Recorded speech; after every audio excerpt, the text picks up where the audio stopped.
રાજ્યમંત્રી રમેશભાઈ કટારાના વરદ હસ્તે સુક્ષ અને ફતેપુરા તાલુકાના વિકાસ કામોના ખાતમુહૂર્ત તથા ભૂમિપૂજન. દાહોદ જિલ્લાના સુક્ષ અને ફતેપુરા તાલુકાના વિકાસને ગતિ આપવા રાજ્યમંત્રી શ્રી રમેશભાઈ કટારાના વરદ હસ્તે વિવિધ વિકાસના કામોનું ખાતમુહૂર્ત તથા ભૂમિપૂજન કાર્યક્રમ યોજાયો હતો. આ પ્રસંગે સુક્ષ કૃષિ શાળા ખાતે નવનિર્મિત લાઇબ્રેરીનું ખાતમુહૂર્ત મંત્રીશ્રીના હસ્તે કરવામાં આવ્યું, જેનાથી વિદ્યાર્થીઓને શિક્ષણ ક્ષેત્રે વધુ સગવડ ઉપલબ્ધ બનશે.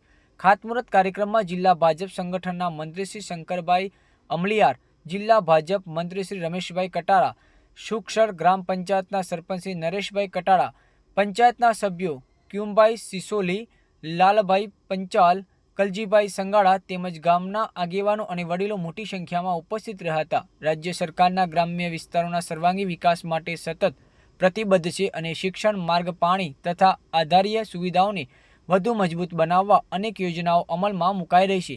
સુક્ષ કૃષિ શાળા ખાતે લાઇબ્રેરીનું નિર્માણ વિદ્યાર્થીઓના જ્ઞાનવર્ધક અને ભવિષ્ય નિર્માણના મહત્વપૂર્ણ સાબિત થશે તેમ જણાવ્યું હતું. આ કાર્યક્રમમાં સુક્ષ કૃષિ વિદ્યાલયના આચાર્યશ્રી, શાળાનો સમગ્ર સ્ટાફ તેમજ વિદ્યાર્થીઓ ઉપસ્થિત રહ્યા હતા.